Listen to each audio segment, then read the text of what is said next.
أعوذ بالله من الشيطان الرجيم. بسم الله الرحمن الرحيم.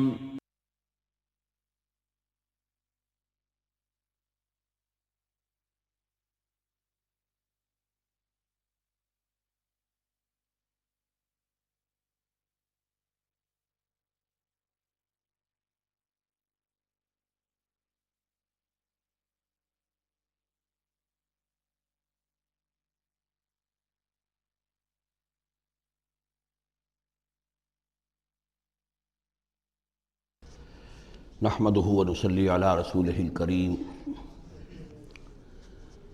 اما بعد فقد قال الله تبارك وتعالى كما ورد في سورة النجم. اعوذ بالله من الشيطان الرجيم. بسم الله الرحمن الرحيم. وأن عليه النشأة الأخرى وأنه هو أغنى وأقنى وأنه هو رب الشعرى وأنه أهلك عادا الأولى وثمود فما أبقى وقوم نوح من قبل إنهم كانوا هم أظلم وأطغى والمؤتفكة أهوى فغشاها ما غشا فبأي آلاء ربك تتمارى. صدق اللہ العظیم. اور یہ کہ اللہ ہی کے ذمے ہے دوبارہ اٹھا دینا، اور یہ کہ اسی نے دولت دی، اسی نے خزانہ دیا، لیکن اس کے ایک معنی یہ بھی ہے کہ اسی نے جس کو بھی فقر آتا ہے اسی کی طرف سے آتا ہے. اغنا اقنا، اقنا چونکہ یہ باب افعال ہے تو اس میں سلب ماخذ کا ایک مفہوم بھی ہوتا ہے. وَأَنَّهُ هُوَ رَبُّ الشِّعْرَىٰ، وہ ستارہ جس کی کہ عام طور پر پرستش کی جاتی تھی، یہ کہ اس کا رب بھی وہی ہے.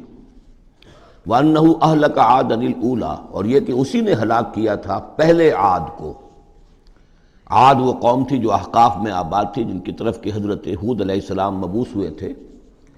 لیکن اس کے بعد پھر جو قوم سمود وجود میں آئی، چونکہ اسی قوم عاد میں سے جو اہل ایمان تھے، اور حضرت ہود علیہ السلام انہوں نے وہاں سے ہجرت کی، اور پھر ان کی نسل سے یہ دوسری قوم جو سمود وجود میں آئی، تو اسے عاد ثانیہ بھی کہا جاتا ہے کہ پہلے عاد وہ تھے، دوسرے یہ عاد ہیں. سمود کو بھی عاد ثانیہ کہا جاتا ہے چونکہ یہ انہی کی نسل تھی.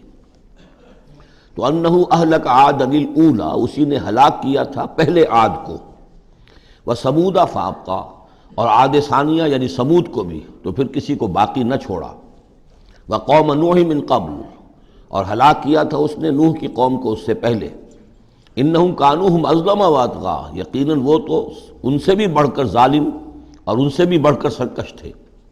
والمؤتفکۃ اہویٰ، اور وہ بستی کہ جسے اس نے پلٹ دیا تھا، الٹی ہوئی بستی کو اس نے پٹخ دیا. اس سے مراد ہے سدوم اور عمورہ کی بستیاں. فغشاہا ما غشا، اور پھر اس کو ڈھانپ لیا جس چیز نے کہ ڈھانپ لیا. جب اس کے اوپر ایک دفعہ تو وہ زلزلہ آیا اور تلپٹ کر دیا، اور پھر اس پر کنکروں کی بارش ہوئی تھی. فغشاہا ما غشا، تو وہ کنکروں کی بارش نے پھر ان کو ڈھانپ دیا.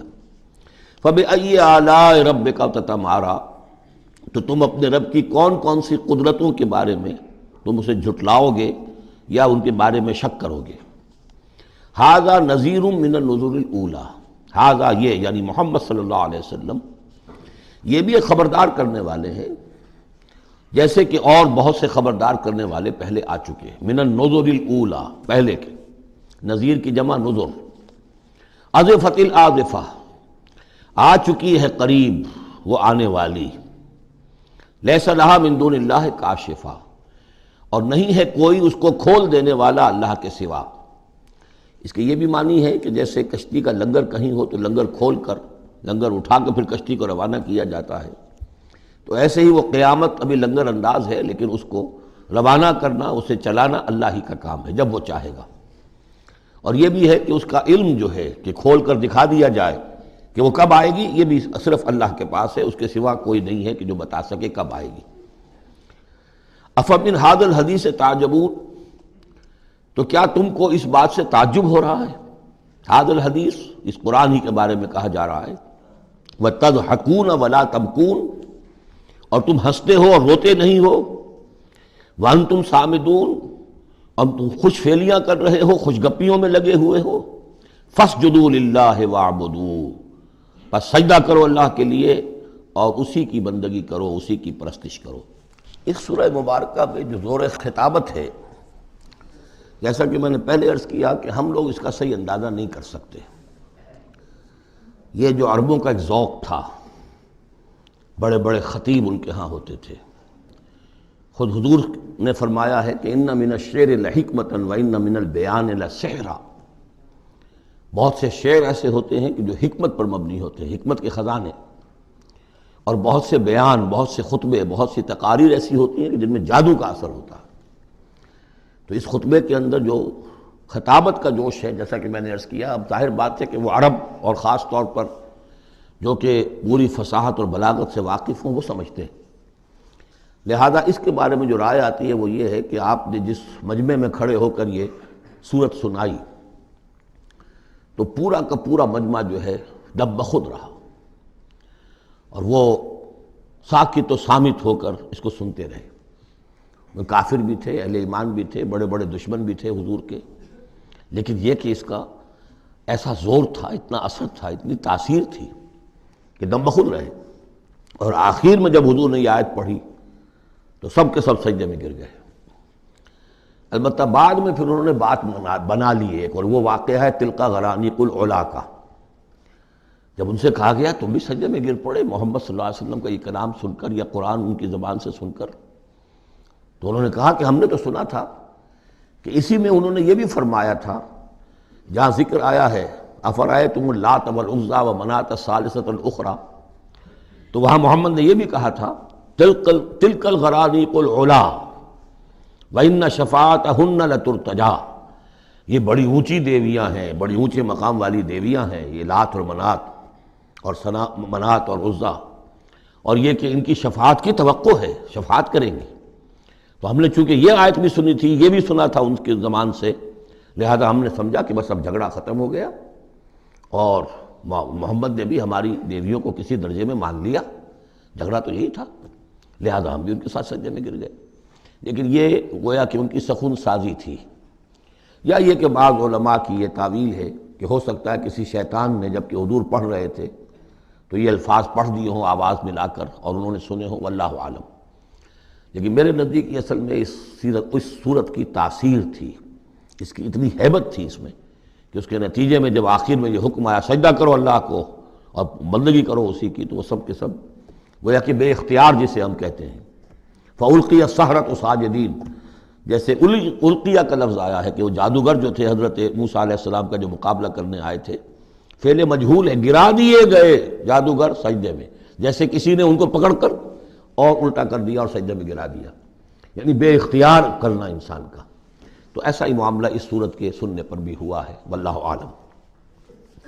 سورۃ القمر، بسم اللہ الرحمن الرحیم، اقتربت الساعۃ وانشق القمر۔ قیامت قریب آ چکی ہے، اور جیسا کہ میں عرض کر چکا ہوں کہ قیامت کی نشانیوں میں سے سب سے قطعی اور یقینی نشانی حضور کی بعثت ہے۔ انما بعثت انا والساعۃ کہاتین، میں اور قیامت ایسے ہیں، میرے ساتھ جڑی ہوئی قیامت آ رہی ہے، اب کوئی فصل نہیں ہے زیادہ۔ اور آپ کو معلوم ہے اللہ کا ایک دن 1000 برس کا ہے، تو ابھی تو 1.5 دن بھی نہیں ہوا نبی اکرم صلی اللہ علیہ وسلم کے انتقال کو، اللہ کے حساب سے 1.5 دن نہیں ہوا۔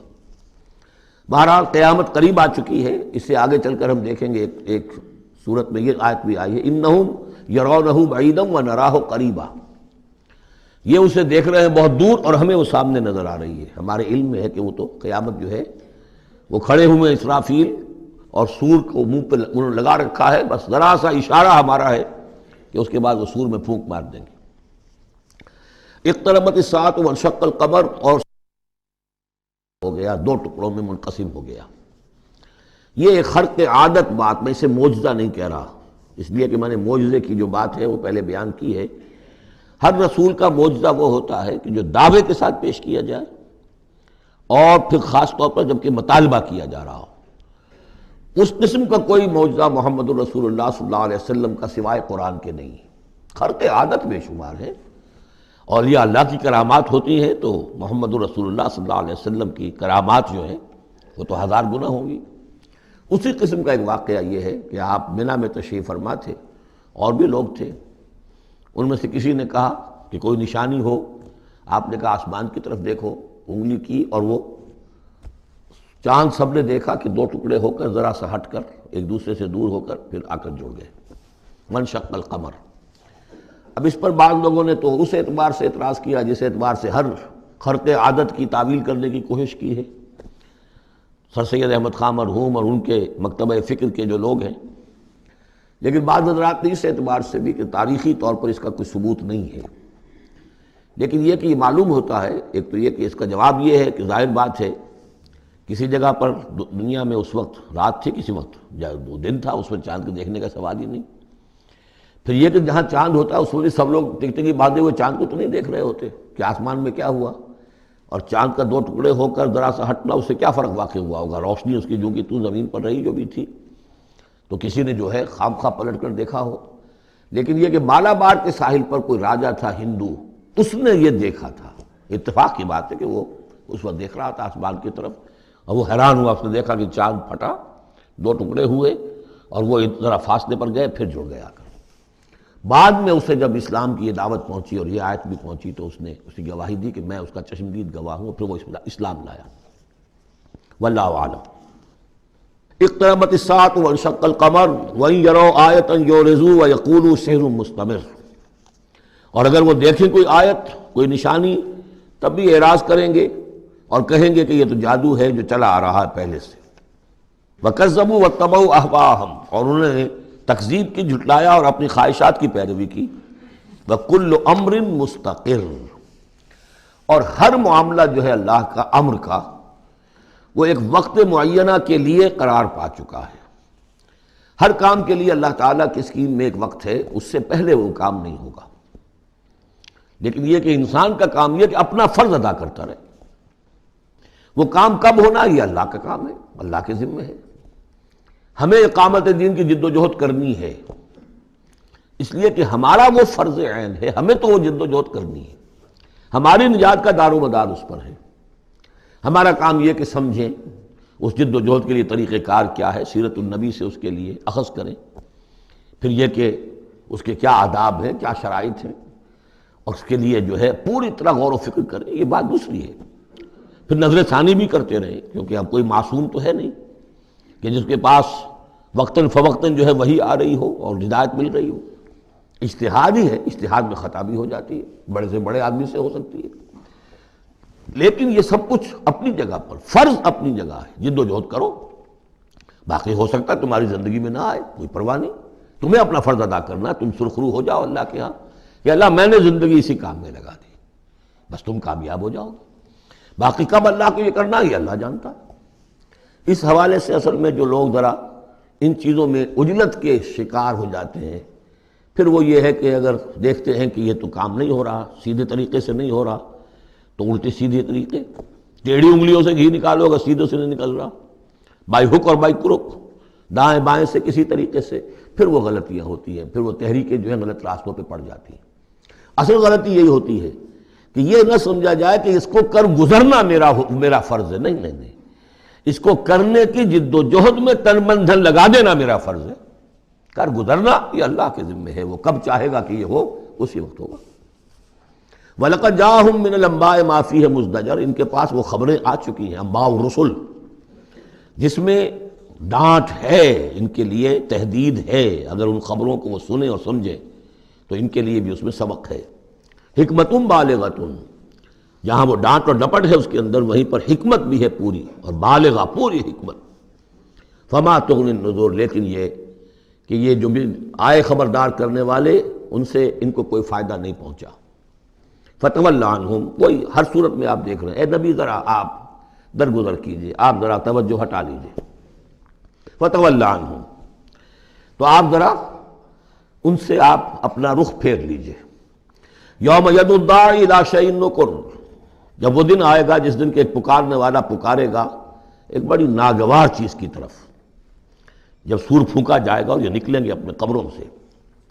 خش عن ابصارہم، ان کی نگاہیں زمین میں گڑی ہوئی ہوں گی۔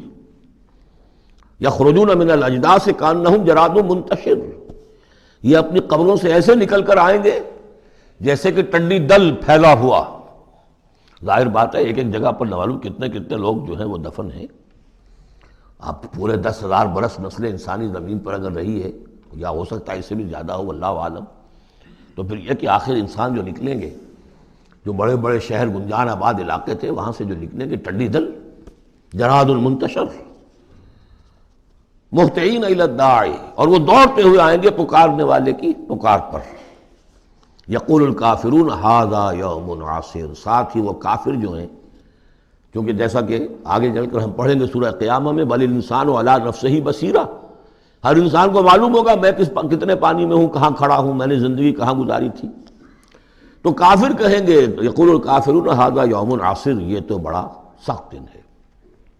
کذبت قبلہم قوم نوح، اب دیکھیے کہ اس میں سورہ نجم میں انباء الرسل نہیں تھی، دلائل عقلی اور آیات آفاقی وہ ساری گفتگو تھی. اب یہاں پر یہ اس کا جوڑا ہے قمر، اس میں انباء الرسل ہے، وہی جوڑے کی جو سورہ انعام اور سورہ اعراف جو اس کا مکمل ترین سمجھیے کہ ایک مثال تھی، اس کے لیے ایک نمونہ، تو اسی طریقے پر آپ کو یہ تقسیم ملے گی. کذبت قبلہم قوم نوح، جھٹلایا تھا ان سے پہلے نوح کی قوم نے، فکذبوا عبدنا، انہوں نے ہمارے بندے کو جھٹلا دیا. وقالوا مجنون وازدجر، کہا مجنون ہے، پاگل ہو گیا ہے، اور جھڑک دیا گیا ہمارا وہ بندہ، ہمارا وہ جل قدر رسول. فدعا ربہ، تو اس نے پکارا اپنے رب کو، انی مغلوب فانتصر، میں تو اب مغلوب ہو گیا ہوں، مجھ پر غلبہ پا لیا اس قوم نے، بس میری مدد فرما اور انتقام لے. جیسے کہ ہم پڑھ چکے ہیں وَلَقَدْ سَبَقَتْ كَلِمَتُنَا لِعِبَادِنَا الْمُرْسَلِينَ إِنَّهُمْ لَهُمُ الْمَنْصُورُونَ وَإِنَّ جُنْدَنَا لَهُمُ الْغَالِبُونَ. یہ بات تو ہماری بہت پہلے سے طے شدہ ہے ہمارے رسولوں کے بارے میں کہ ان کی مدد ہو کر رہے گی اور ہمارا لشکر جو ہوگا وہی غالب آ کر رہے گا. تو جب انہوں نے دعا کی دہائی دی انی مغلوب فانتصر ففتحنا ابواب السماء بماء منہمر، تو ہم نے کھول دیے آسمان کے دروازے اس پانی کے ساتھ جو پھر چھاجوں برستا رہا مسلسل. وفجرنا الارض عیونا، اور ہم نے زمین کو بھی پھاڑ دیا جگہ جگہ سے، چشمے اس میں سے نکال دیے. آسمان سے پانی برس رہا ہے، زمین کے چشمے جو ہے ابل پڑے ہیں، ہمالیہ کے چشمے ابلنے لگے، تو گویا کہ اس زمین پہ سے بھی چشمے جو ہے پھوٹ گئے. فجرنا الارض عیونا فالتقى الماء، پانی مل گیا، آسمان سے برسنے والا پانی اور زمین کے چشموں میں سے نکلنے والا پانی دونوں نے مل کر فالتقى الماء على امر قد قدر، ایک ایسی بات کے لیے کہ جو طے ہو چکی تھی، جس کا اللہ کی طرف سے فیصلہ ہو چکا تھا، یعنی پوری قوم کے غرق ہونے کی بات. وحملناه على ذات الواح ودسر، اور ہم نے اسے سوار کرا دیا اس چیز میں کہ جو بنی ہوئی تھی لکڑی کے تختوں اور کیلوں سے، یعنی کشتی. تجری بأعیننا، اور وہ کشتی چل رہی تھی ہماری نگاہوں میں، ہم دیکھ رہے تھے ہمارے سامنے. جزاء لمن کان کفر، اور یہ بدلہ تھا اس کا، اس کے لیے کہ جس کی ناقدری کی گئی تھی، ہم نے اسے بچایا اور اس کے ساتھ اس کے صاحب ایمان ساتھیوں کو بچایا. وَلَقَدْ تَرَكْنَاهَا، اور ہم نے اسے چھوڑ دیا ہے، آیتاً، ایک نشانی کے طور پر، فَهَلْ مِن مُدَّكِرٍ، تو ہے کوئی کہ جو اس سے نصیحت اخذ کرے. جیسا کہ میں نے عرض کیا یہ کشتی بھی جیسے شداد کی جنت جو ہے اب دنیا میں معلوم ہو گئی ہے کہ وہ نیچے ریت کے اندر دبی ہوئی موجود ہے، اور جیسے یہ حضرت لوط جہاں بھیجے گئے تھے ان شہروں کے بھی کھنڈرات اب معلوم ہو گیا ہے کہ سمندر کی تہہ میں موجود ہیں، اسی طرح سمجھ لیجئے کہ وہ کشتی بھی ایک روز کھل کر سامنے آ جائے گی. فَكَيْفَ كَانَ عَذَابِي وَنُذُرِ، تو کیسا ہوا میرا عذاب اور میرا خبردار کرنا، کھڑکھڑا دینا اور ڈرا دینا. وَلَقَدْ يَسَّرْنَا الْقُرْآنَ لِلذِّكْرِ فَهَلْ مِن مُدَّكِرٍ، یہ ہے وہ چیلنجنگ انداز قرآن کا. ہم نے تو قرآن کو آسان کر دیا ہے نصیحت اخذ کرنے کے لیے، سبق حاصل کرنے کے لیے، رہنمائی حاصل کرنے کے لیے. تو فَهَلْ مِن مُدَّكِرٍ، تو ہے کوئی جو اس سے سبق حاصل کرے. جو لوگ اس صورت کو آج پڑھ رہے ہیں، اور یہ 4 دفعہ یہ آنی ہے، یہ آیت، یہ ترجیحی آیت ہے، دہرا کر آ رہی ہے یہاں پر. یہ آپ میں سے ہر ایک کے لیے اللہ تعالیٰ کی طرف سے ایک اتمام حجت ہے کہ آپ اگر اب بھی کمر نہیں کستے، عربی سیکھنے کے لیے وقت نہیں نکالتے، قرآن کو سمجھنے کا اگر عزم مصمم نہیں کرتے، تو گویا کہ اللہ تعالیٰ کی طرف سے جو جو پرسش ہے اور جو پوچھا جائے گا وہ اور سخت ہو جائے گی. اور کسی کو تو بتایا نہیں گیا، لوگوں کو معلوم نہیں.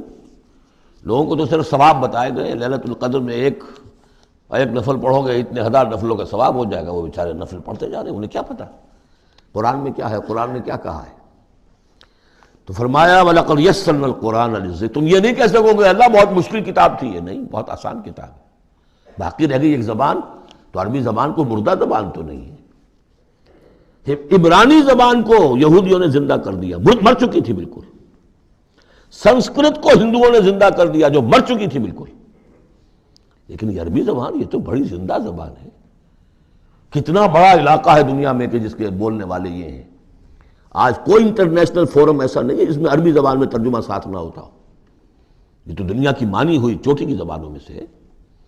اردو کا ترجمہ نہیں، حالانکہ بڑی تعداد میں لوگ ہیں اردو بولنے والے بھی، لیکن UN میں یا کہیں اور اس طرح کے اداروں میں اردو کا ترجمہ نہیں ہے. لیکن جن زبانوں میں وہاں سائملٹینیس ترجمے ہوتے ہیں ان میں عربی زبان شامل ہے. تو لیونگ لینگویج ہے، زندہ زبان ہے، سیکھنے میں کیا دقت ہے. وَلَقَدْ يَسَّرْنَا الْقُرْآنَ لِلذِّكْرِ فَهَلْ مِن مُدَّكِرٍ كَذَّبَتْ عَادٌ فَكَيْفَ كَانَ عَذَابِي وَنُذُرِ.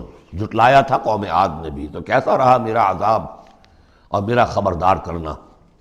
اِنَّا أَرْسَلْنَا عَلَيْهِمْ رِيحًا صَرْصَرًا. ہم نے ان پر مسلط کر دی، بھیج دی ان پر ایک تند ہوا. فی یوم نحس مستمر، ایک نحوست والے دن میں. اور پھر وہ ہوا چلتی چلی گئی. تنزع الناس، وہ اکھاڑتی تھی لوگوں کو. جیسے آپ کسی درخت کے تنے کو اکھاڑتے ہیں تو اس طرح وہ ہوا لوگوں کو اکھاڑتی تھی. کأنہم اعجاز نخل منقعر، گویا کہ وہ تنے ہیں یا جڑیں ہیں کھجور کی، اکھڑی ہوئی یا کھوکھلی.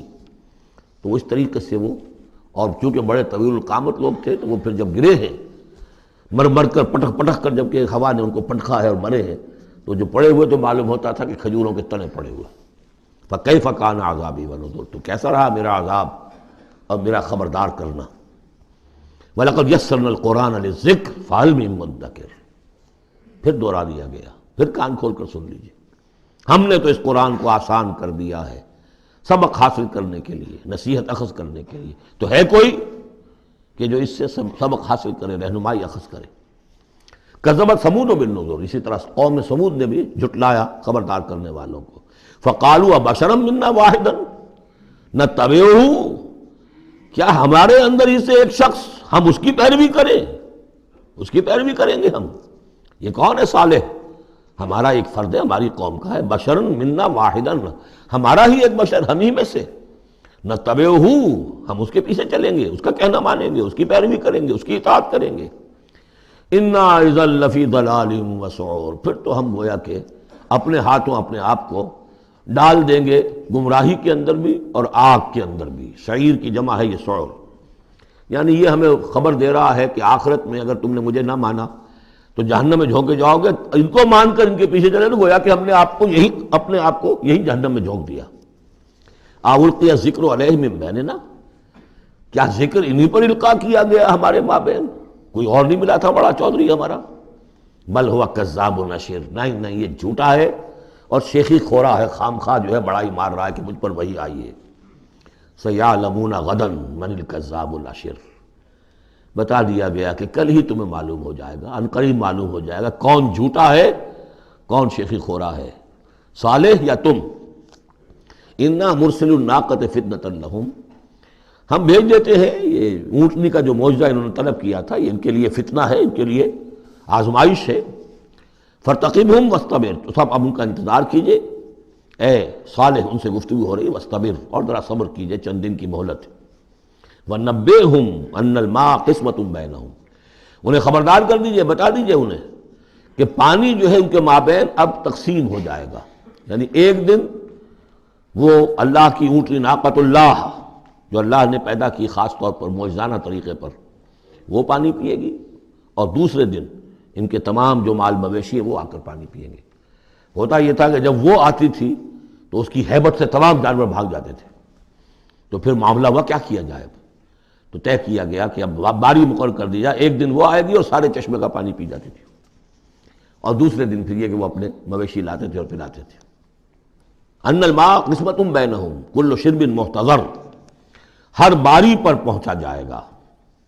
فنادوا صاحبہم، تو انہوں نے پکارا اپنے ایک صاحب کو، اپنے ایک جو زیادہ ان میں سخت تھا، فتعاطا، اس کی دہائی دی کہ یہ کرو بھائی کوئی علاج اس کا، اس اونٹنی کا۔ فتعاطا، پھر اس نے ہاتھ چلایا، فعقر، اور اونٹنی کو قتل کر دیا، اس کے کونچے کاٹ دی۔ فکیف کان عذابی ونذر، پھر کیسا رہا ہمارا عذاب اور ہمارا کھڑکھڑانا اور خبردار کر دینا۔ انا ارسلنا علیہم صیحۃ واحدۃ، ہم نے ان پر بس ایک چنگھاڑ بھیجی، فکانوا کحشیم المحتضر، تو پھر وہ ایسے ہو گئے جیسے کہ باڑ لگانے والا جب کانٹوں سے باڑ لگا لیتا ہے اپنے کھیت کے گرد، اور اگر کوئی بڑا سا غلہ جو ہے وہ جانوروں کا اس کو رونتا ہوا چلا جاتا ہے تو وہ بالکل چورا چورا ہو کر پڑی ہوتی ہے، ایسے چورا ہو کر پڑے رہ گئے۔ وَلَقَدْ يَسَّرْنَا الْقُرْآنَ لِلذِّكْرِ فَهَلْ مِن مُدَّكِرٍ، پھر سوچو، پھر غور کرو۔ کذبت قوم لوط بالنذر، لوط کی قوم نے بھی خبردار کرنے والوں کو جھٹلایا۔ انا ارسلنا علیہم حاصبا الا آل لوط، ہم نے بھیج دیا ان پر ایک ایسی تیز دار آندھی جو پتھر لے کر آئی تھی، سوائے آل لوط کے، لوط کے گھر والوں کے۔ نجیناہم بسحر، ان کو ہم نے نجات دے دی صبح کے وقت، نعمت من عندنا، وہ نعمت تھی، انعام تھا ہمارے پاس سے۔ کذالک نجزی من شکر، اسی طرح ہم بدلہ دیتے ہیں اس کو کہ جو شکر کرتا ہے ہمارا۔ وَلَقَدْ أَنذَرَهُمْ بَطْشَتَنَا فَتَمَارَوْا بِالنُّذُرِ، اور اس نے یعنی حضرت لوط نے انہیں خبردار کر دیا تھا ہماری پکڑ سے کہ پکڑ آئے گی اگر باز نہیں آتے ہو، لیکن انہوں نے شک کیا ان تمام چیزوں کو کہ جن کے بارے میں انہیں خبردار کیا گیا تھا۔ وَلَقَدْ رَاوَدُوهُ عَنْ ضَيْفِهِ، اور وہ تو چاہتے تھے کسی طریقے سے حاصل کر لیں ان کے مہمان کو، یعنی وہ جو خوبصورت لڑکوں کی شکل میں فرشتے آئے تھے مہمان۔ فَطَمَسْنَا أَعْيُنَهُمْ، ہم نے ان کی آنکھوں کو مٹا دیا۔ بائبل میں یہ آتا ہے کہ ایک فرشتے نے ذرا اپنا ہاتھ اس طرح پھیلایا اور جتنے وہ لوگ تھے پورا کا پورا سب کی آنکھیں اندھی ہو گئی، نگاہیں ختم ہو گئی۔ اب دیکھیں قرآن نے بھی وہی بات کہی ہے، فَطَمَسْنَا أَعْيُنَهُمْ، ان کی آنکھوں کو ہم نے مٹا دیا۔ فَذُوقُوا عَذَابِي وَنُذُرِ، تو چکھو اب میرے عذاب کو اور میرے خبردار کرنے کے نتیجے کو۔ وَلَقَدْ صَبَّحَهُمْ بُكْرَةً عَذَابٌ مُسْتَقِرٌ، اور ان پر صبح ہی صبح آ کر چھاپا مارا اس عذاب نے، صبح صبح سویرے، کہ جو طے ہو چکا تھا۔ فَذُوقُوا عَذَابِي وَنُذُرِ، تو چکھو مزہ میرے عذاب کا اور میرے خبردار کرنے کا۔ وَلَقَدْ يَسَّرْنَا الْقُرْآنَ لِلذِّكْرِ فَهَلْ مِن مُدَّكِرٍ، چوتھی مرتبہ پھر۔ وَلَقَدْ جَاءَ آلَ فِرْعَوْنَ النُّذُرُ، اسی طریقے سے آل فرعون کے پاس، فرعون کی قوم کے پاس بھی آئے ڈرانے والے، خبردار کرنے والے۔ کذبوا بآیاتنا کلھا، انہوں نے ہماری ساری آیتوں کو جھٹلا دیا۔ 9 آیتیں، 9 آیات بینات، یہ سورہ بنی اسرائیل کے آخری رکوع میں آ چکا ہے۔ وَلَقَدْ آتَيْنَا مُوسَىٰ 9 آیات بینات، 2 آیتیں، 2 نشانیاں، 2 معجزے تو ابتداءً لے کر گئے، یعنی عصا کا سانپ بن جانا اور ہاتھ کا چمکدار ہونا سفید۔ اس کے بعد جو ہے مختلف قسم کے جو ان پر عذاب آئے ہیں وہ 7 اور نشانیاں ہیں جو اللہ نے دکھائیں۔ کذبوا بآیاتنا کلھا، انہوں نے ہماری ساری آیات کو جھٹلا دیا۔ فأخذناہم اخذ عزیز مقتدر، پھر ہم نے انہیں پکڑا، اور پکڑ بھی کیسی، ایک زبردست اور مقتدر پکڑنے والے کی پکڑ۔ وہ پکڑ جو ہے وہ ایسی کمزور پکڑ نہیں تھی جس سے کوئی نکل بھاگے، جس سے کہیں بچنے کا کوئی امکان ہو۔ عزیز مقتدر، جیسے کوئی زبردست قدرت رکھنے والا جیسے پکڑتا ہے ایسے پکڑا۔ اب یہاں یہ ساری گفتگو کر کے اب روئے سخن ہے حضور صلی اللہ علیہ وسلم اور جو کفار مکہ ہیں۔ اکفارکم خیر من اولئکم، بھلا اے قریش تم سوچو کیا تمہارے کفار جو ہیں، جو تم میں سے جو لوگ جو کفر کر رہے ہیں، وہ بہتر ہیں ان کافروں سے؟ اگر ان پر اللہ کا عذاب آیا تھا تو تم پر کیوں نہیں آ جائے گا؟ اکفارکم خیر من اولئکم ام لکم براۃ فی الزبر، یا تمہارے لیے اللہ تعالیٰ کی طرف سے کوئی فارغ خطی ہے، کوئی ایشورنس ہے کسی سابقہ کتابوں میں کہ تم پر عذاب نہیں آئے گا؟ اگر ان پر عذاب آیا، ان کو اللہ نے ہلاک کر دیا، ان کو برباد کر دیا، تو کون سی رکاوٹ ہے؟ کیوں نہیں تم پر آئے گا؟ ام یقولون نحن جمیع منتصر، کیا ان کا خیال ہے کہ ہماری بڑی جمعیت ہے، ہم طاقتور ہیں اور ہم بدلہ لینے پر قادر ہیں؟ سیہزم الجمع ویولون الدبر، ان قریب ان کی جمعیت شکست کھا جائے گی۔ آخر غزوہ بدر میں کیا ہوا؟ ویولون الدبر، اور وہ پیٹھ دکھائیں گے اور بھاگیں گے۔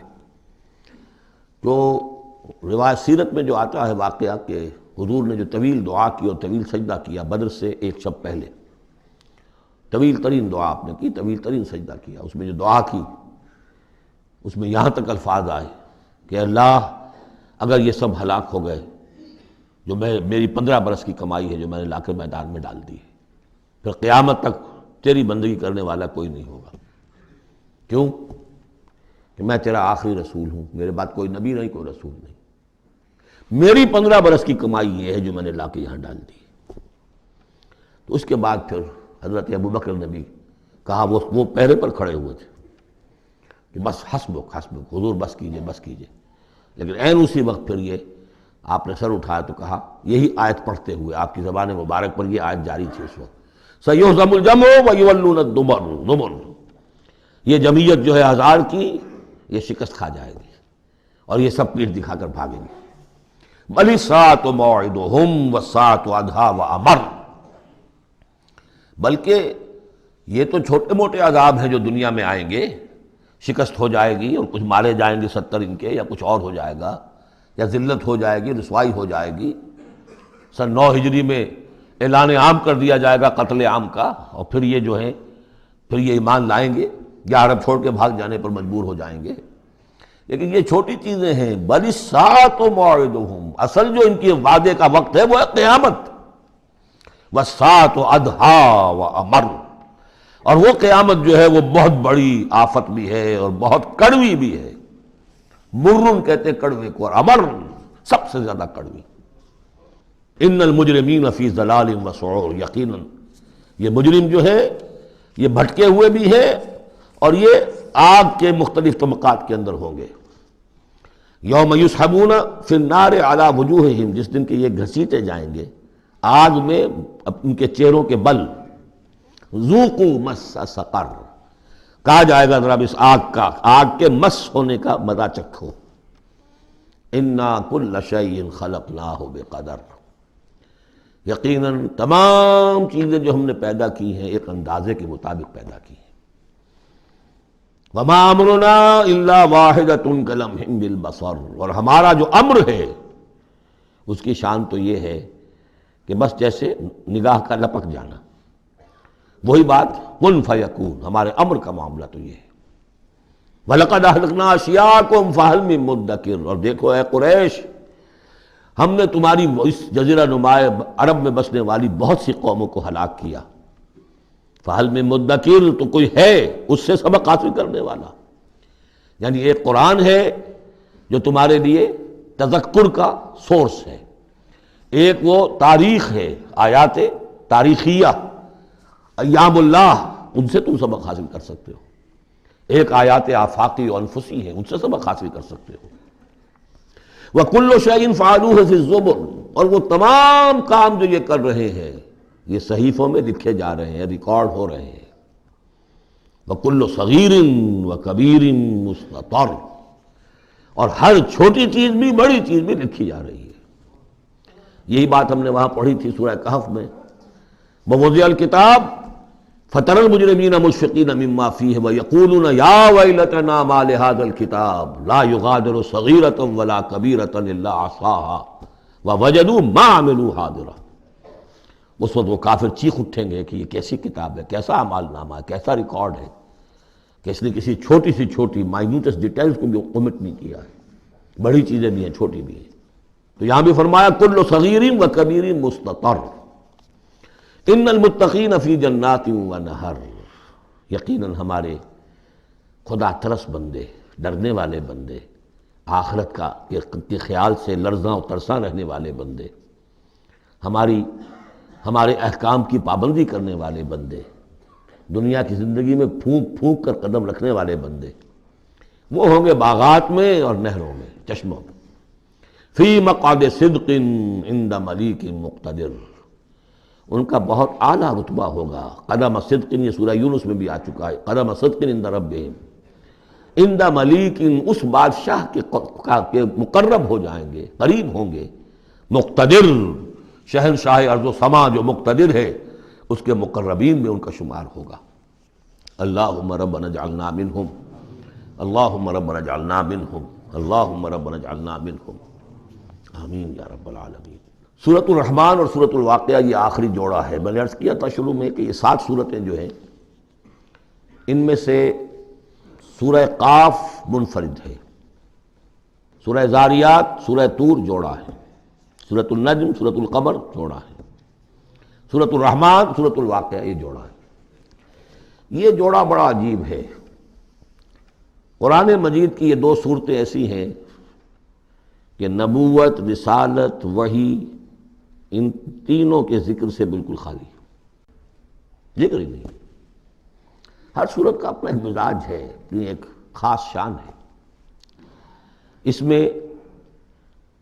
اور دوسرے یہ کہ سورہ رحمان جو ہے یہ واحد صورت ہے پورے قرآن میں جس میں مسلسل خطاب جنوں اور انسانوں سے متواتر ہو رہا ہے، پیرلل۔ ویسے تو یہ کہ یہ بات میں عرض کر چکا ہوں کہ جنوں میں کوئی نبی نہیں، ان میں روح نہیں ہے، روح آدم میں پھونکی گئی تھی، اور چونکہ ریسیپینٹ آف وحی از روح، تو ان کے ہاں وحی نہیں ہے، لہذا وہ بھی جو انسانوں میں رسول آئے ہیں انہی کی ہدایت کے پیرو رہے۔ ان میں سے جو اچھے لوگ ہیں، جو نیک لوگ ہیں، وہ ایمان لائے، جس کی ایک مثال ہمارے سامنے آ بھی چکی ہے۔ وہ جنات تھے، حضرت موسیٰ پر ایمان رکھنے والے تھے، تورات کے ماننے والے تھے، اور ان کا گزر ہوا، قرآن انہوں نے سنا، وہ ایمان لے آئے، اور پھر جا کر وہ اپنی قوم میں تبلیغ شروع کر دی۔ تو گویا کہ قرآن مجید میں جب یا ایھا الناس کہا جاتا ہے تو اگرچہ انسان مراد ہیں، لیکن یہ کہ انہی کے تابع خطاب جو ہے وہ جنات سے بھی ہے، لیکن اس صورت میں اس کو کھول دیا گیا۔ باقی یہ اسی پر قیاس کرتے ہوئے پورے قرآن کو سمجھیے کہ اس پورے قرآن کے مخاطب انسان بھی ہیں، جنات بھی ہیں، لیکن یہاں صرف یہ کہ اس کو ایک ایک قدم کے اوپر تثنیہ کا صیغہ، فَبِأَيِّ آلَاءِ رَبِّكُمَا تُكَذِّبَانِ فَبِأَيِّ آلَاءِ رَبِّكُمَا تُكَذِّبَانِ یا معشر الجن والانس، اے انسانوں اور اے جنات کی جماعتوں، جو کھل کر جو ہے صراحت کے ساتھ جو ہے انسانوں کے ساتھ جنات کا ذکر اور ان سے خطاب، وہ صرف اس ایک صورت میں پورے قرآن مجید میں۔ ایک اور بات یہ ہے کہ اس میں 2 جنتوں کا تذکرہ ہے، اور سورہ واقعہ میں بھی ایسا ہی ہے۔ ان دونوں میں ترتیب عجیب ہے مضامین کے اعتبار سے، جس کو کہ آپ مرر امیج کہتے ہیں۔ آج کل مکان بہت سے بنتے ہیں ایسے کہ بالکل مرر امیج ہوتے ہیں کہ یوں لا کے ملا دیے تو ایک جیسے ہوں گے۔ ڈرائنگ روم جڑے ہوئے ہیں، پھر کوئی بیڈ روم ہے وہ ادھر ہے، پھر ادھر آخر میں پورچ ہے، وہی نقشہ ادھر ہے وہی نقشہ ادھر ہے، تو گویا کہ ہے مرر امیج۔ تو ان دونوں صورتوں میں مضامین جو ہے مرر امیج کے ساتھ ہے۔ سورہ رحمان میں قرآن مجید کی عظمت کا بیان اور اس کا جو حق ہے جو انسانوں کو ادا کرنا چاہیے اس کو مضمر کیا، اور عظمت قرآن کا بیان کیا۔ یہ شروع ہو رہی ہے صورت اس سے۔ سورہ واقعہ میں وہ آخر میں آئے گا قرآن کی عظمت کا بیان، اور جو لوگ کہ اس کا حق ادا نہیں کرتے ان کا انجام۔ پھر اس میں اس کے بعد جو ہے پہلے ذکر ہے اہل جہنم کا، اور اس کے بعد ہے 2 طرح کی جنتوں کا، 2 درجے ہیں اہل جنت کے، لیکن وہاں کیا ہے؟ پہلے تذکرہ ہے دو کامیاب گروہوں کا، اور پھر آخر میں تذکرہ ہے جہنمیوں کا۔ اس اعتبار سے اس میں مضامین کی بڑی گہری مناسبت بھی ہے، اور ایک مرر امیج کی ترتیب سے یہ عکسی ترتیب ان کے مضامین میں ہے۔ سورۃ الرحمن، بسم اللہ الرحمن الرحیم۔ نوٹ کر لیجئے یہ ترجیحی جو آیت ہے اس میں 31 مرتبہ آئی ہے آیت۔ کل آیات 78 ہیں، جن میں سے 31 جو ہیں وہ تو در حقیقت فَبِأَيِّ آلَاءِ رَبِّكُمَا تُكَذِّبَانِ اس کی تکرار ہے۔ یہ اسلوب قرآن مجید میں یا تو سورہ شعراء میں آ چکا ہے، 8 بار وہ الفاظ آئے تھے، ان فی ذلک لآیہ وما کان اکثرهم مؤمنین وان ربک لہو العزیز الرحیم، 8 مرتبہ۔ یا یہ القمر میں ہم 4 دفعہ پڑھ چکے ہیں، فکیف کان عذابی ونذر ولقد یسرنا القرآن للذکر فہل من مدکر۔ اور یہاں سورۃ الرحمن میں 31 بار آئے گا فبأی آلاء ربکما تکذبان۔ بسم اللہ الرحمن الرحیم۔ الرحمن علم القرآن خلق الانسان علمہ البیان۔ رحمان، اور یہ اللہ کا وہ نام ہے جو رحمت کے مادے سے، لیکن خاص شان اس کی یہ ہے کہ جس میں ایک طوفانی کیفیت ہے اللہ کی رحمت، ٹھاٹھے مارتے ہوئے سمندر کی طرح۔ غضبان ہم پڑھ چکے ہیں 2 دفعہ، نہایت غضبناک، حضرت موسیٰ کے لیے لفظ آیا غضبان آصفہ. تو عرب کہے گا اگر بھوک سے مر رہا ہے انا جوعان، پیاس سے مر رہا ہے انا عطشان، تو رحمان کے وزن پر بہت مبالغہ ہوتا ہے، اور اس میں ایک شان ہوتی ہے جیسے کہ طوفانی شان، طوفان وہ بھی اسی میں ہے. اور رحمان وہ ہستی کہ جس کی رحمت ٹھاٹھے مارتے سمندر کے مانند ہے. علم القرآن، اس نے قرآن سکھایا ہے. یعنی یہ کہ قرآن مجید کی عظمت کا تصور کرو، یہ اللہ کی رحمانیت کا مظہر عتم ہے، اس کی رحمت کی سب سے بڑی شان، اس کا مظہر عتم جو ہے وہ قرآن ہے. دوسری بات یہ، اللہ کے ناموں میں چوٹی کا نام رحمان ہے، بہت پسندیدہ. رحمت کی تو ضرورت ہر شخص کو ہے. حضور نے فرمایا میں بھی مستغنی نہیں. آپ نے ایک موقع پہ فرمایا کہ کوشش جنت میں صرف اپنے اعمال کی بنیاد پر نہیں جائے گا جب تک کہ رحمت خداوندی دستگیری نہ کرے. اور حضرت عائشہ سے ہے یہ روایت. حضرت عائشہ نے پوچھ لیا، ظاہر بات ہے میاں بیوی کے درمیان ایک بے تکلفی بھی ہوتی ہے، کہ کیا حضور آپ بھی؟ آپ نے فرمایا ہاں میں بھی. الا ان یتغمدنی ربی برحمتہ، میں بھی جنت میں نہیں جا سکوں گا مگر اس صورت میں کہ میرا رب مجھے اپنی رحمت سے ڈھانپ لے. تو رحمان چوٹی کا نام ہے اللہ کے ناموں میں سے. اور جو علم اللہ نے دیا ہے انسان کو، اس میں چوٹی کا علم قرآن ہے.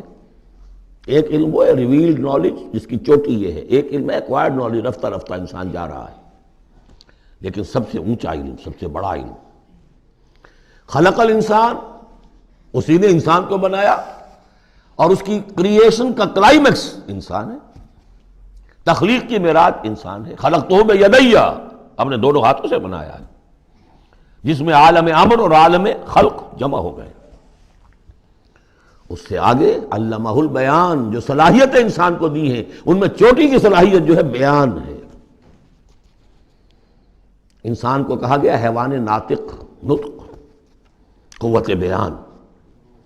اور یہ بات ہمیں معلوم ہے کہ یہ جو انسان کا جو برین ہے، ظاہر بات ہے گوریلاز میں بھی ہے، چمپینزیز میں بھی ہے، اور بھی حیوانات کے اندر بھی ہے، گھوڑے کا بھی برین ہے. لیکن یہ برین جیسے جیسے رفتہ رفتہ لوئر اینیمل سے اوپر آپ آ کر دیکھتے ہیں، ہائیسٹ انسان کے اندر آ کر اس کا جو گرے میٹر ہے، وہ جو ہائیسٹ ایوالڈ فارم ہے، اس میں مختلف ایریاز ہیں. یہ ویژن کا ایریا ہے، آنکھ سے جو انفارمیشن جا رہی ہے وہ پھر ڈسائفر ہوتی ہے گرے میٹر کے اس پچھلے حصے کے اندر. ہیئرنگ ایریا ہے. لیکن سب سے بڑا رقبہ جو ہے وہ ہے سپیچ سینٹر، اور اس کے 2 حصے ہیں، دوسرے کی بات سننا اور سمجھنا، پھر اپنی بات کہنا. یہ 2 ایسپیکٹس ہیں اس کے. تو سپیچ سینٹر، اس میں دونوں چیزیں آ جائیں گی، کلام کا فہم اور پھر کلام کو دوسروں تک پہنچانا. تو علمہ البیان، اللہ نے صلاحیتیں تو اور بھی دی انسانوں کو بہت سی، آنکھ بھی دی، کان بھی دیا. لیکن یہ آنکھ اور کان تو حیوانات میں بھی ہے، بلکہ بعض حیوانات کی بصارت ہم سے کہیں زیادہ آگے ہے. بعض حیوانات وہ ہیں کہ جنہیں روشنی کی بھی ضرورت نہیں دیکھنے کے لیے، بغیر اندھیری میں بھی دیکھتے، ہم تو اندھیرے میں نہیں دیکھ سکتے. اس طرح کان، گھوڑے کا کان جو ہے اس کے کان کھڑے ہو جاتے ہیں اینٹنا کی طرح سے. اگر کہیں سے آہٹ ہو، جب یہ اپنے گھوڑ سوار نے کچھ نہیں دیکھا، تو نہ سنا ہے، لیکن ذرا سی آہٹ کہیں کہ گھوڑے نے سن لی. اس حوالے سے باقی چیزیں جو ہیں ان میں تو یہ کہ علیحدہ علیحدہ گنا جائے گا تو صلاحیتیں باقی شاید انسان سے بہتر بھی دوسرے حیوانات میں ہیں. سونگھنے کی صلاحیت کتے میں جتنی ہے، ہمارے پاس تو 1/100 بھی نہیں ہے. حیوانات میں سونگھنے کا ایریا جو ہے وہ بہت بڑا ہوتا ہے برین کے اندر، وہ سونگ کر چیزوں کو اندازہ کرتے ہیں کھانے کی ہے کہ نہیں ہے. لیکن انسان کے ہاں آ کر ہائیسٹ لیول آف برین میں یہ اسپیچ سینٹر ہے. اب یہ جو 4 آیتوں سے 3 جملے بنے، الرحمن آیت 1 ہو گئی لیکن جملہ تو نہیں بنا. الرحمن مبتدا ہے، علم القرآن خبر ہے، جملہ اب بنا. تو جملے 3 ہوئے، الرحمن علم القرآن خلق الانسان علمہ البیان. اس کو جو ریشو پروپورشن کا قاعدہ ہوتا تھا نسبت و تناسب کا حساب میں، ارتھمیٹک میں 3 ویلیوز دی گئی ہیں، چوتھی تلاش کرو. چوتھی ویلیو اس میں کیا ہے جو مضمر ہے، چھپی ہوئی ہے. انسان کو جو بہترین صلاحیت اللہ نے دی ہے قوت بیان، اس کا مصرف بھی ہونا چاہیے بہترین. اس کا بہترین مصرف یہ ہے کہ قرآن سمجھو اور سمجھاؤ. قرآن پڑھو اور پڑھاؤ۔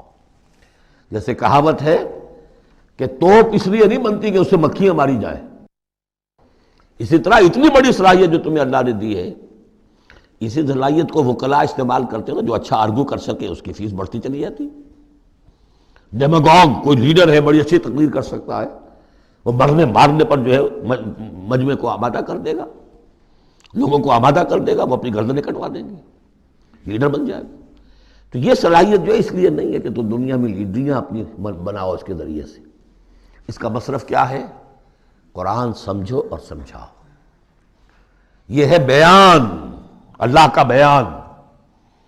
اس بیان کو سمجھنا، پہلے تو اسپیچ سینٹر کا وہ حصہ جو ہے اس کو سمجھے، اور پھر اسپیچ سینٹر کا جو دوسرا جو حصہ ہے وہ اس کو بیان کرے۔ چنانچہ اس کو کھول کر بیان کر دیا محمد رسول اللہ صلی اللہ علیہ وسلم نے۔ حدیث ہے آپ کی جس کے راوی ہیں عثمان ابن عفان۔ دیکھیے نام کے اندر بھی وہ قافیہ مل رہا ہے، الرحمن علم القرآن خلق الانسان علمہ البیان عن عثمان ابن عفان۔ اب عفان کے بیٹے عثمان نے روایت کیا، حضور نے فرمایا خیرکم من تعلم القرآن وعلمہ، اور خیر یہاں پر سپرلیٹو کے سنس میں آ رہا ہے، تم میں بہترین لوگ وہ ہیں جو قرآن سیکھیں اور سکھائیں۔ اب سورہ قمر کے فوراً بعد یہ وَلَقَدْ يَسَّرْنَا الْقُرْآنَ لِلذِّكْرِ فَهَلْ مِن مُدَّكِرٍ الرحمن علم القرآن خلق الانسان علمہ البیان الشمس والقمر بحسبان۔ یہ سورج اور چاند سب ایک حساب کے ساتھ ہیں، ان کی گردش حساب کے ساتھ ہے، اسی حساب سے دن بن رہے ہیں، راتیں بن رہی ہیں، ہفتے اور سال اور مہینے بن رہے ہیں۔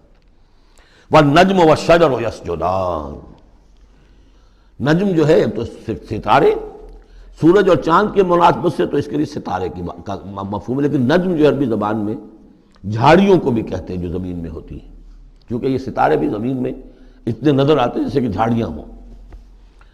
والنجم والشجر یسجدان، شجر کے حوالے سے اگر ترجمہ کرتے ہیں تو وہ جھاڑیاں، یہ بھی سجدہ کرتے ہیں، اللہ کے سامنے سربسجود ہوتے ہیں، ان کے سائے، جیسا کہ کئی دفعہ آ چکا ہے۔ والسماء رفعها ووضع الميزان، اور آسمان کو اس نے بلند کیا اور اس میں رکھے ترازو۔ یہاں اس سے مراد وہ ترازو نہیں ہے جو کہ تولتی ہے دنیا کے اندر، اس میں بیلنس ہے، کاسمک بیلنس۔ آسمان اور زمین کے اندر، آسمان میں جتنے اجرام سماویہ ہیں، ان کو جو چیز تھامے ہوئے ہے، قائم رکھے ہوئے ہے، وہ ایک بیلنس ہے۔ جو کشش ثقل ہے، ان کی مختلف، یہ سب ایک دوسرے کو کھینچ رہے ہیں، اور ادھر ادھر سے دونوں طرف سے جو کھینچ ہے وہ ہر کرے کو اپنی جگہ پر رکھے ہوئے ہیں۔ یہ بیلنس جب ذرا سا گڑبڑ ہوگا اور یہ کرے آپس میں ٹکرا جائیں گے۔ فاصلے کی کہیں تو ہوتا ہے conversely proportional to the distance, لہذا وہ جو گریویٹیشنل فورس ہے، اگر ایک طرف سے ذرا فاصلہ کم ہو گیا، اس کا مطلب دوسری طرف بڑھ گیا، تلپٹ ہو جائے گا۔ تو یہ کاسمک بیلنس ہے۔ وَالسَّمَاءَ رَفَعَهَا وَوَضَعَ الْمِيزَانَ أَلَّا تَطْغَوْا فِي الْمِيزَانِ، دیکھو اس میزان میں، اس توازن میں، یہ جو بیلنس ہے یہاں کا، اس میں کوئی کمی بیشی نہ کرو، بد زیادتی کرو۔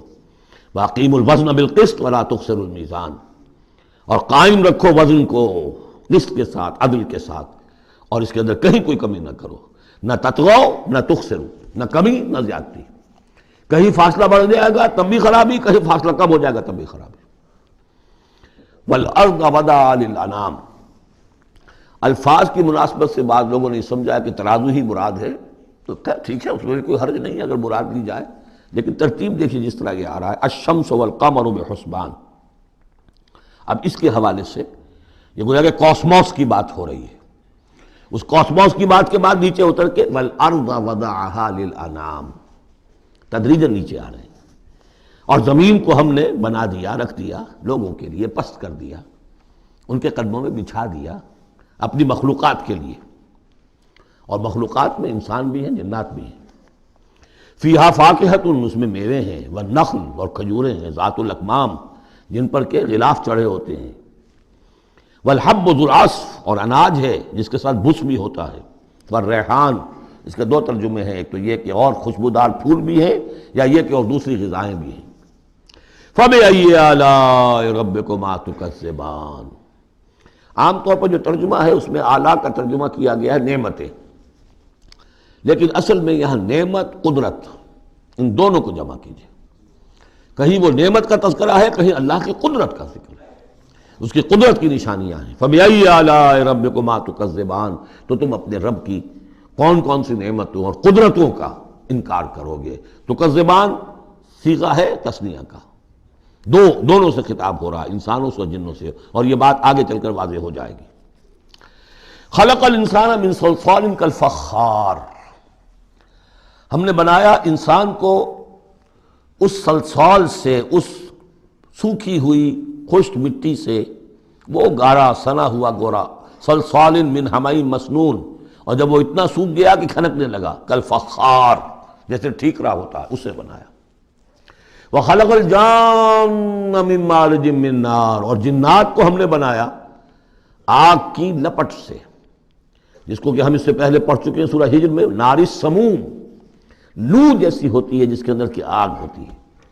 تو ایسے ہی وہ جو فلیم ہوتا ہے، شعلہ، اس کا ایک حصہ تو ہے جو نظر آتا ہے اور ایک حصہ وہ جو نظر نہیں آتا. وہ جو اوپر کا حصہ ہے وہ ہے جہاں پہ سب سے زیادہ ہیٹ ٹیمپریچر ہائیسٹ وہاں ہوتا ہے، وہ ہے مارج من نار. فَبِأَيِّ آلَاءِ رَبِّكُمَا تُكَذِّبَانِ، رب المشرقین و رب المغربین، وہ رب ہے مشرقوں کا بھی، دونوں مشرقوں کا اور دونوں مغربوں کا. یہ تسنیہ کی جو مناسبت سے یہاں پر مشرقین و مغربین کہا، کہیں مشارق والمغارب ہے، رب المشارق والمغارب، کہیں مشرق و مغرب ہے، اور یہ سب ٹھیک ہے. مشرق و مغرب واحد کی حیثیت سے بھی درست ہے. اور مشرقین اور مغربین، اس وقت کا جو مشرق ہے جہاں سورج نکل رہا ہے، اس کے مقابلے میں مغرب ہے جہاں وہ ڈوبے گا. لیکن وہی مغرب وہ مشرق ہے دوسرے، ہمارا جو پیچھے جو حصہ ہے گلوب کا، اس کا مشرق ہے، اور جو ہمارا مشرق ہے وہ اس کا مغرب ہے. تو دو مشرق دو مغرب. پھر یہ کہ ہر نقطہ جو ہے زمین پر وہ مشرق بھی ہے مغرب بھی ہے. کسی نہ کسی وقت وہاں پر سورج جو ہے طلوع ہو رہا ہے، کبھی وہاں پر غروب ہو رہا ہے. تو مشارق والمغارب. لیکن یہاں پر تسنیہ کی مناسبت سے رب المشرقین و رب المغربین، دونوں مشرقوں کا رب مالک اور دونوں مغربوں کا.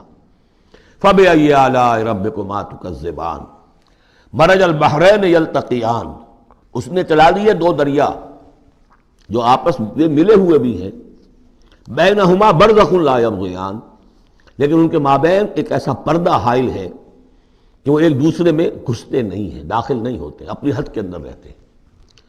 یہ ہیں گرم روئیں چلتی ہیں ٹھنڈے پانی کے سمندر میں، یا جیسے کہ کابل پر نظر آتا ہے دو دریا چل رہے ہیں، دریائے سندھ کا پانی علیحدہ نظر آ رہا ہے اور دریائے کابل کا علیحدہ نظر آ رہا ہے، اور یہ اٹک پر نظر آتا ہے، اور کافی دور تک پھر یہ علیحدہ علیحدہ چلتے نظر آتے ہیں. فَبِأَيِّ آلَاءِ رَبِّكُمَا تُكَذِّبَانِ يَخْرُجُ مِنْهُمَا اللُّؤْلُؤُ وَالْمَرْجَانُ، اور ان دونوں سے نکلتے ہیں موتی بھی اور مونگے بھی. فَبِأَيِّ آلَاءِ رَبِّكُمَا تُكَذِّبَانِ وَلَهُ الْجَوَارِ الْمُنشَآتُ فِي الْبَحْرِ كَالْأَعْلَامِ، اور اس کے لیے ہی ہیں، اللہ ہی کی ملکیت ہے وہ پہاڑ جیسے جہاز، جوار المنشآت جو اونچے کھڑے رہتے ہیں اور سمندر میں ایسے ہوتے ہیں جیسے پہاڑ. پچھلے زمانے میں بھی تو اگرچہ بادبانی ہوتے تھے، لیکن جب بادبان کھل جاتے تھے تو بڑی اونچی جو ہے بادبان ہوتے تھے ان کے، پہاڑ کی طرح، پہاڑیاں چھوٹی چھوٹی. اور آج جو کچھ چلتے ہیں بڑے بڑے جہاز، ان کو تو دیکھیں تو واقعی تو وہ پہاڑ ہوتے ہیں سمندر میں. فَبِأَيِّ آلَاءِ رَبِّكُمَا تُكَذِّبَانِ كُلُّ مَنْ عَلَيْهَا فَانٍ. اب یہ جو یہاں آئی ہیں اب تک آیات، اللہ کی صنائی، اللہ کی قدرت نوٹ کریں گے جب ہم سورہ واقعہ پڑھیں گے. پہلے آیا ذکر قرآن، اس کی عظمت، اور اس کا جو ایک مضمر ہے چیز کہ انسان کو اس قرآن کی عظمت اور فضیلت کو سمجھ کر، اگر اللہ نے وہ جو شعر علامہ اقبال کا، اگر یک قطرہ خون داری اگر مشتے پرے داری، بیا با من تو آ موزم طریق شاہ بازی را، اگر تمہارے جسم میں کوئی قطرہ خون ہے اور کوئی مٹھی بھر پر بھی تمہیں دے رکھے ہیں، اے چڑیا اے بیا، آؤ کہ میں تمہیں شاہ بازی کے طریقے سکھاؤں. اسی طریقے سے اگر تمہیں بولنے کی صلاحیت دی ہے اللہ نے، تو اس کا مصرف کیا ہے؟ خیرکم من تعلم القرآن وعلمہ. سمجھنے کی صلاحیت دی ہے، قرآن سمجھو. بیان کرنے کی صلاحیت دی ہے، بیان کرو قرآن کو. پھر یہ کہ اللہ تعالیٰ کی تخلیقی قوت، اس کا تذکرہ ہوا۔ وہاں آپ دیکھیں گے یہ بالکل الٹی یہی ترتیب ہوگی، آخر میں قرآن مجید کی عظمت، اس سے پہلے اللہ کی تخلیقی عظمت، اللہ کے یہی جو اعلیٰ ہے، اس کے بعد اب پہلے جہنم والوں کا تذکرہ یہاں ہو رہا ہے، وہاں بعد میں ہوگا۔ فرمایا کل من علیہا فان، جو بھی ہے اس زمین پر جو بھی مخلوقات ہیں سب فنا ہونے والی ہے۔ وَيَبْقَى وَجْهُ رَبِّكَ ذُو الْجَلَالِ وَالْإِكْرَامِ، باقی تو رہے گا صرف تیرے رب کا منہ، تیرے رب کا چہرہ، جو بہت بزرگی والا ہے اور بہت عظمت والا ہے۔ اب یہ کہ اللہ کا چہرہ ہم کیا اس کو نہیں سمجھ سکتے، آیات متشابہات میں سے ہوگا۔ جو اس کا مفہوم سمجھیں گے وہ یہ ہے اللہ کی ذات باقی، باقی سب چیز اللہ تعالیٰ کے سوا سب فانی، پوٹینشلی سب فانی ہے، اپنے طور پر سب کسی کا وجود جو ہے اپنے بل پر قائم نہیں ہے۔ اللہ جب تک قائم رکھے تو در حقیقت وہ خود اپنے بل پر قائم نہیں ہے، وہ تو اللہ تعالیٰ نے ان کو قائم رکھا ہوا ہے۔ کل من علیہا فان، اللہ باقی من کل فان، اللہ ہی باقی ہے، باقی تمام فانی ہے۔ وَيَبْقَى وَجْهُ رَبِّكَ ذُو الْجَلَالِ وَالْإِكْرَامِ فَبِأَيِّ آلَاءِ رَبِّكُمَا تُكَذِّبَانِ یسألہ من فی السماوات والارض، جو بھی ہیں آسمان اور زمین میں وہ سب اس کے در کے سوالی ہیں، اسی سے مانگ رہے ہیں۔ وجود بھی ملا ہے اسی سے، حیات کسی کے پاس ہے دی ہوئی ہے اسی کی، کوئی صلاحیت ہے تو دی ہوئی ہے اسی کی، کوئی ذہانت ہے تو دی ہوئی ہے اسی کی، روز کا رزق جو آ رہا ہے اسی کا عطا کرنا، ہر ایک سائل ہے۔ جو سورہ محمد میں ہم نے پڑھا کہ تم سب فقراء ہو واللہ هو الغنی وانتم الفقراء، تم سب کے سب محتاج ہو، تمہارا وجود مستعار، تمہاری حیات مستعار، تمہیں علم جو دیا اس نے دیا جتنا دیا۔ فلا یحیطون بشیء من علمہ الا بما شاء، تو تمہاری کیفیت یہ ہے۔ یسألہ من فی السماوات والارض، اسی سے مانگتا ہے جو بھی ہے آسمانوں میں اور زمین میں۔ کل یوم ہوا فی شان، وہ ہر دن ایک شغل میں ہے، اس کی ایک مصروفیت ہے، یا میرے نزدیک اشارہ ہے اسی بات کی طرف، یدبر الامر من السماء الى الارض ثم یعرج الیہ فی یوم کان مقدارہ الف سنۃ مما تعدون۔ تدبیر امر ہے، ایک دن کی تدبیر وہ کرتا ہے، کیا کچھ اگرچہ وہ ایک دن اس کا 1000 سال کا ہے، اس میں کیا کیا ہونا ہے، کس طرح سے ہونا ہے، پھر وہ احکام کی تنفیذ ہوتی ہے، پھر اس کی رپورٹ ہے، اس کو واپس جاتی ہے۔ تو کل یوم ہوا فی شان، وہ کوئی ایک یوں سمجھیے کہ کوئی اسٹیٹک کوئی حقیقت نہیں ہے، خود اس کی مصروفیات، کل یوم ہوا فی شان، نئی شان کے ساتھ اس کا ظہور ہوتا ہے۔ کل یوم ہوا فی شان فبأی آلاء ربکما تکذبان سنفرغ لکم ایھا الثقلان۔ اب یہاں پر کھل کر بات کی کہ یہ تکذبان کیوں کہا جا رہا ہے، ہم جلد ہی فارغ ہو جائیں گے تمہارے لیے، اے دو بھاری قافلوں، اے انسانوں کا قافلہ اور اے جنات کے قافلے۔ ابھی جو ہے اس کائنات کو ہم نے چلایا ہوا ہے، ابھی مہلتیں ہم نے دے رکھی ہیں، وقت مقرر کیا ہوا ہے، اجل مسمى ہے اس کائنات کی بھی اور ہر قوم کی بھی۔ لکل امت اجل، ہر امت کے لیے بھی ایک اجل ہے، ہر ایک فرد کی اجل ہے، وہ سب ہے، لیکن القریب ہم